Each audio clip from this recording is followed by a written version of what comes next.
მასწავლებლად სასერტიფიკაციო გამოცდა ფიზიკაში 2026 წელი ამოცანა ნომერი 7. ნახატზე გამოსახულია X ღერძზე მოძრავი სხეულის სიჩქარის გეგმის დროზე დამოკიდებულების გრაფიკი. იპოვეთ სხეულის მიერ დროის 1 წამ 5 წამ შუალედში გავლილი მანძილიო. ხო, კარგით, ახლა ჩვენ აქ რა შეგვიძლია გავაკეთოთ? გამომდინარე იქიდან, რომ გრაფიკის ქვეშ მოქცეული ფიგურის ფართობი დაკავშირებული არის გავლილ მანძილთან. აქედან გამომდინარე, ჩვენ შეგვიძლია უბრალოდ მარტივად, აი აქედან აქ არის 1 წამი, აქ არის 5 წამი. ჩვენ თუ დავითვლით პირობითად აი ამ ფართობს ამ სამკუთხედის.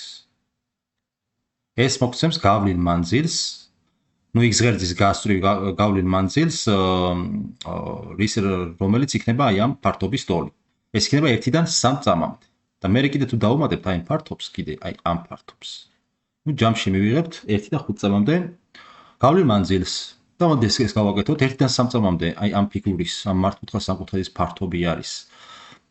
ესე იგი S-ი ტოლი არის, ამ მართკუთხა სამკუთხედის ფართობი არის 1-დან 3 წამამდე ფუძე არის 2 გამრავლებული სიმაღლეზე 8-ზე, 2-ჯერ 8-ის ნახევარი გამოგვდის 8. კიდე ამას დაემატება აი ამ მართკუთხედის ფართობი, რომელიც იქნება 2-ჯერ 8, 16. ჯამში მივიღებთ 24 მეტრს. შესაბამისად, გავლილი მანძილი 1 წამიდან 5 წამამდე ტოლი ყოფილა S-ი უდრის 24 მეტრი.